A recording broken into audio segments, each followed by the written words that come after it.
예, 오늘은 이제 드디어 이제 룻기 마지막 시리즈입니다. 이제 룻기를 4장을 하고 이제 다음 주에는 우리 필립천 목사님이 오셔서 또 말씀을 전해주시고 저는 그 잠깐 쉬는 이 한 주 동안 다음 시리즈를 준비해갖고 리차지돼서 돌아오도록 하겠습니다. 예, 그래서 이제 말씀을 들어가 보자면요, 이 우리 교인분들하고는 자주 나누는 토픽 중에 하나가 이 드라마인데요. 우리가 같이 그 드라마를 보는 공통점이 있어요. 그래서 이 드라마를 즐겨보시는 분들은 아시겠지만 이 좋은 드라마에 잘 만든 드라마, 뭐 인기 많은 드라마가 가져야 될 필수 조건 중에 하나는 이 적절한 긴장감입니다. 그러니까 막 모든 일이 반전이 없이 그냥 쭉 되면 잘 안 돼요. 그렇죠? 그러니까 예를 들면은 남녀 주인공이 만나면은 이렇게 한 번에 아무 문제 없이 막 잘 돼서 결혼하면 안 되는 거예요. 중간에 위기도 있고 막 오해도 있고 끼어드는 다른 남자 여자도 있어야지 이제 막 시청자들이 조마조마하면서 기다린단 말이죠. 그러다가 이제 막 결국엔 이제 잘 될 걸 아는 것 같은데 한국 드라마 다 잘 돼요. 미국 드라마는 진짜 안 되는 경우도 있긴 한데 그러다 이제 끝에 잘 되면 이제 서로가 함께 막 축하해주고 역시 저 커플이 이뤄졌다고 막 좋아하고 그러는 거죠.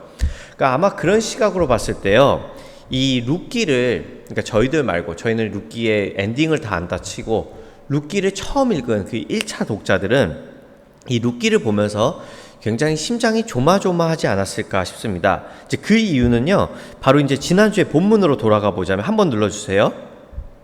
이제 지난주 2장 10절 11절 3장 10절 11절 말씀인데 제가 읽진 않을게요. 그렇지만 여기까지는 이제 분위기가 좋죠. 우리가 지난주를 리캡해 보면은 이 보아스가 타작마당을 하고 이제 잠이 든데 거기에 이제 룻이 이제 몰래 들어갔었죠. 그리고 이제 분위기가 좋습니다. 막 이제 보아스가 룻을 쫓아낼 수도 있었는데 이제 너는 현숙한 여인이다 하고 온 성문에 너가 칭찬이 났다 하고 아마 우리가 상상을 해보자면 지금 분위기가 굉장히 달달해요.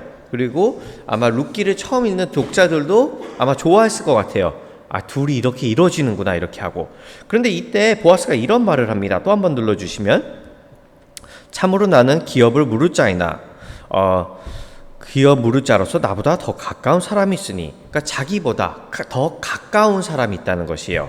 그런데 심지어 또 한번 눌러주시면 이제 13절 그쵸, 13절이 나오는데, 그가 그 기업 물을 자의 책임을 너한테 이행하면, 그가 그렇게 하면 좋을 것이고 그가 그 기업 물을 자의 책임을 행할 것이라고요.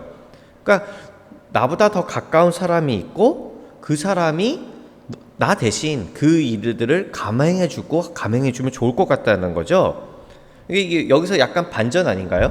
룻이랑 보아스가 지금 딱 이루어지는 그 타이밍인데 여기에 그놈의 여기 판사님 계시지만 그놈의 법이 뭐라고, 지금 그놈의 법이 이 둘을 갈라놓는 분위기잖아요. 그러니까 룻도 이 부분에서는 엄청 패닉했을 듯해요. 그러니까 아니 내가 지금까지 이 위험을 감수하고 이렇게 보아스한테 다가왔는데 이제 와서 내가 다른 놈한테 가는 거야? 뭐 이렇게요.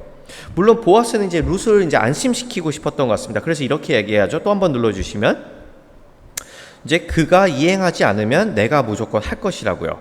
그러니까 한편으로 룻은 룻에게 있어서는 자기가 책임을 받는 건 이제 당연한 거예요. 그 기업 물을 자가 먼저 기업 물을 자가 하던 아니면 그가 하지 않으면 보아스가 이제 자기가 한다니까요. 하지만 룻한테는 이게 그렇게 어떻게 표현하면은 안심이 되진 않았을 것 같아요.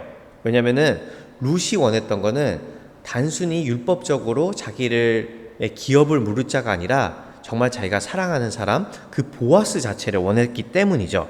그래서 보아스의 성품을 믿고 이런 위험을 각오했던 것이에요. 물론 우리는 이 부분에서 이제 우리가 룻기를 계속 보았으니까 이런 질문을 할 수도 있겠죠. 아니 그때 사사시대라며 아무도 그 기업 물을 자 그런 율법 따위 상관 안 한다며, 그런데 이거를 진짜 그 사람이 하겠어? 이렇게 해요. 하지만 우리가 조금 돌아보면요, 그 기업 물을 자는 룻만 얻는 건 아니었습니다. 그에게 동시에 들어오게 되는 것은 그 나오미가 팔게 되는 땅도 차지하는 거였죠. 그러니까 이 사람이 계산을 해봐서 그 땅의 그 가치가 그만큼 있다고 하면은 충분히 거기에 투자를 할 수도 있는 일이었어요. 이해되시죠? 그 땅이 뭐 금싸라기 땅이면은 그래 나오미 정도 내가 테이크오버 할 수 있겠지 할 수도 있는 것이었어요. 자, 이런 긴장감 속에서 이미 1장 제가 잘못했어요. 1절, 2절이 나왔는데 이제 여기 보신 것처럼 보아스는 이제 약속한 일을 하러 갑니다. 이제 보아스가 이제 법적 절차를 밟으러 가는 거예요, 아침에. 그래서 성문에 가서 이제 가까운 친척 아무개를 불러 앉으라고 하죠. 여기 1절에 나오죠. 아무개여 이리로 와서 앉으라 하니. 근데 재밌지 않나요? 이름이 없이 아무개예요. 아무개. 그 히브리 말로 해도 진짜 소앤소라고 나와 있어요. 그러니까 이름이 없는 거예요. 이 부분은 이제 나중에 제가 다시 돌아올 텐데요. 그리고서 이제 장로들 10명을 부르죠. 보아스가 그 성읍 장로 10명을 청하여 이르되, 그러니까 보아스는 장로들을 아무 때나 부를 수 있을 만큼 힘을 가졌던 사람 같아요. 그리고 이제 장로들을 10명을 부르고 이제 마땅한 법적 절차를 받는 것이에요.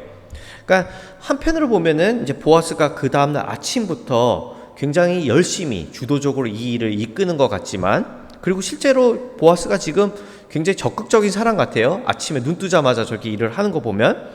그렇지만 우리가 그때 룻기 2장을 다루면서 다뤘던 키워드를 잠깐 얘기했었는데, 그 키워드가 여기서도 나오시는 게 보이시나요?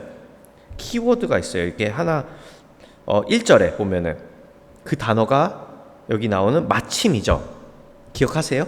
그때 우리가 2장을 얘기했을 때 룻이 마침 우연히 보아스의 밭에 가게 되고, 거기서 또 마침 우연히 보아스가 자기 밭을 시찰 나오면서 둘이 만나게 된단 말이에요. 그러니까 여기서도 비슷하게 마침 보아스가 말하던 기업 무르자가 아주 우연히 그 아침에 그 성문 앞에 지나가는 것이에요. 우연히. 그렇지만 저희는 알고 있죠. 이거는 진짜 우연히가 아니라 저자가 우연을 빙자해서 하나님께서 이렇게 일을 하고 계신다는 것을 알리는 것이라고요. 그러니까 마찬가지로 우리 삶을 돌아봐도 다른 사람이 보면 그렇게 얘기할 수 있을 것 같아요. 그거 우연이었다고. 살다 보면 그런 일도 있을 수 있겠지 했던 일들이 우리가 나중에 훗날 믿음의 눈으로 돌아봤을 때, 한 5년 전, 10년 전을 봤을 때 어쩌면 그때도 나도 우연이라 생각했지만 그게 우연이 아니었구나, 그게 하나님의 섭리였구나 하는 그런 일들이 우리에게도 참 많지 않을까라는 생각을 합니다.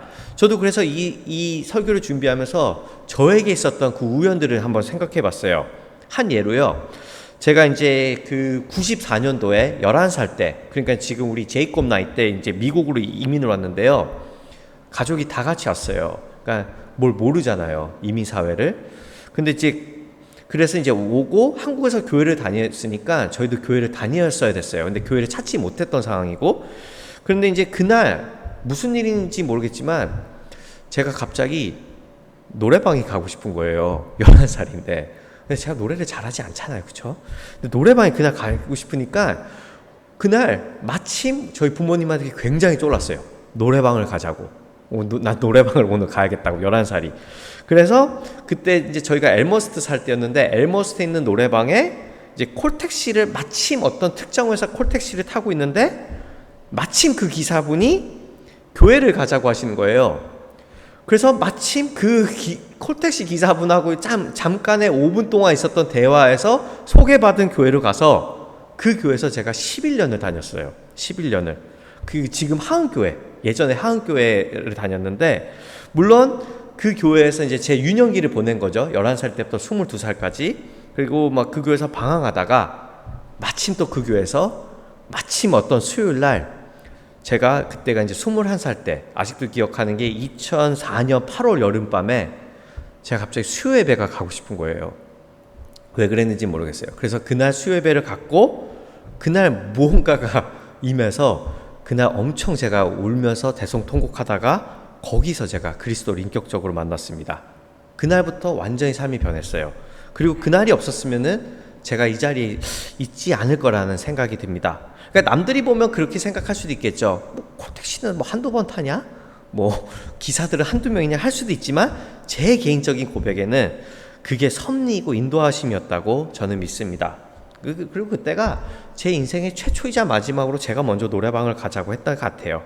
그리고 아마 여러분들도 돌아보시면은 여러분들 삶에 이런 고백들이 있지 않을까 해요. 그때는 우연인 것 같지만 실제로 보이지 않는 하나님이 뒤에서 이런 것들을 인도하고 계셨다고요.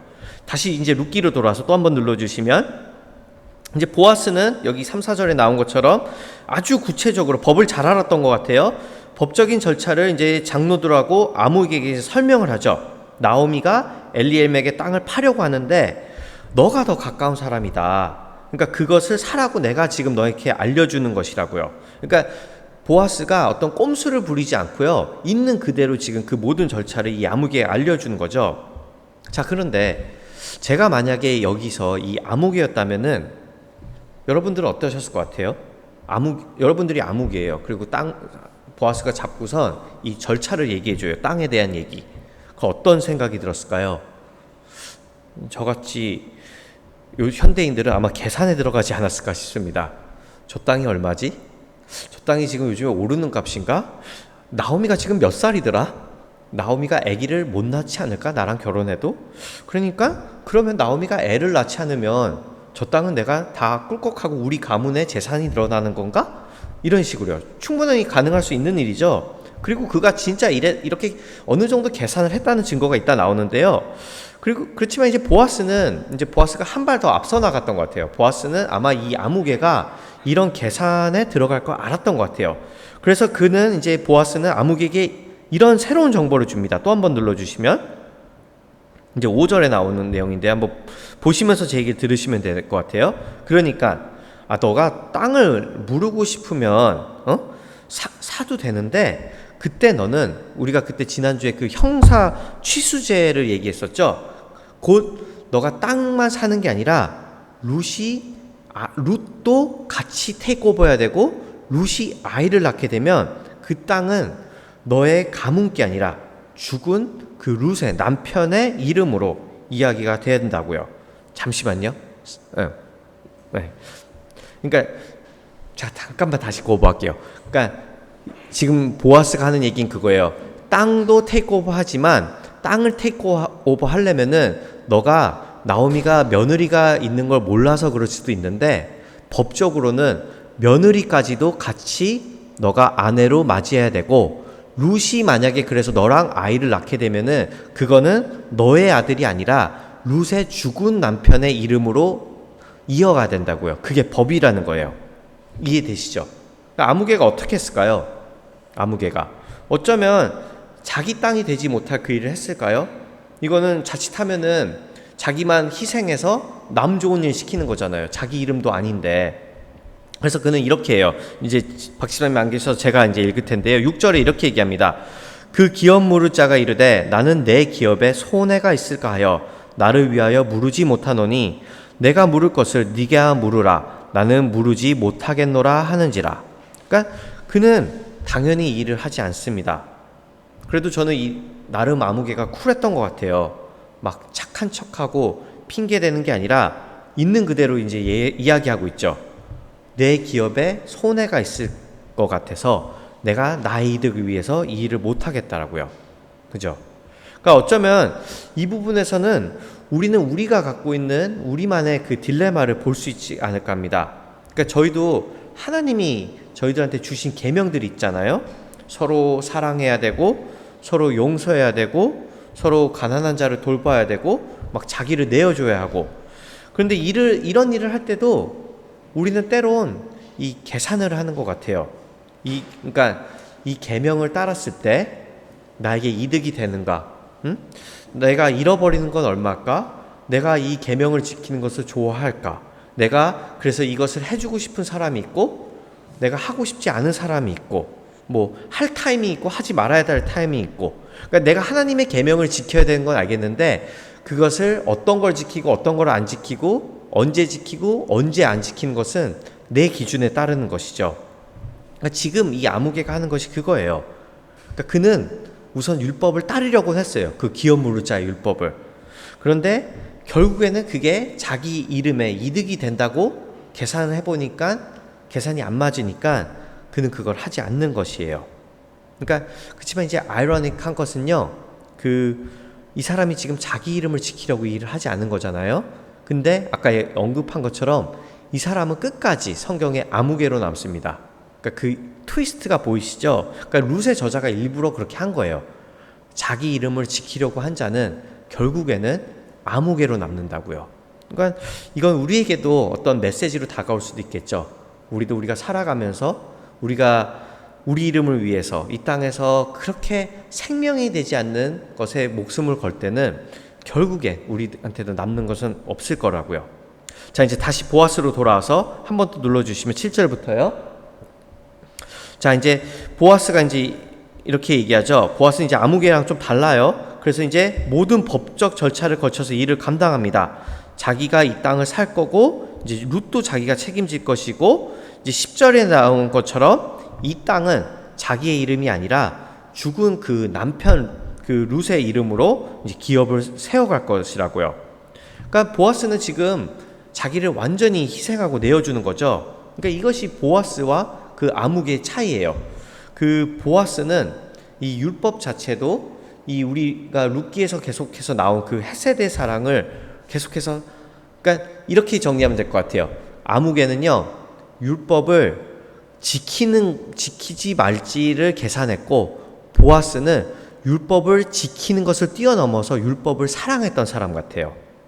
그러니까 복음이 우리를 하여금 이렇게 만드는 거죠. 그러니까 우리가 하나님한테 계명을 받았을 때 이것을 하나님한테 잘 보이기 위해서, 이것을 해서 하나님 앞에 무엇을 얻기 위해서가 아니라 그냥 하나님의 마음이 우리의 마음이 되는 거고, 그 하나님이 가르쳐 주신 그 율법 자체를 우리가 사랑하게 되는 것이죠. 그렇게 우리가 인사이드가 변하면은 그 율법 자체를 우리가 받아들이는 거예요. 물론 이 부분에서 우리가 그렇게 또 질문할 수도 있을 테요. 보아스가 굉장히 지금 멋있잖아요. 보아스가 자기를 완전히 희생하는데 어떻게 보아스는 이런 사람이 되었을까 하고요. 보아스는 어떻게 이런 사람, 왜냐하면 우리가 이야기했던 것처럼 보아스는 그때 당시 사회층의 가장 높은 사람이었죠. 사회층의 가장 높은 사람이었고 모든 것을 다 가진 사람이었고, 그렇지만 룻은 이제 이방 여인이었고 심지어 돌싱녀였고, 법적으로도 만약에 룻과 아이를 낳게 되면은 이건 자기 아들이 아닌 것이에요. 그래서 저도 이제 궁금해서 보아스의 이제 배경을 제가 이제 살펴보았거든요. 어떻게 보아스는 갑자기 이런 일을 할 수 있었을까? 이런 희생을 할 수 있었을까?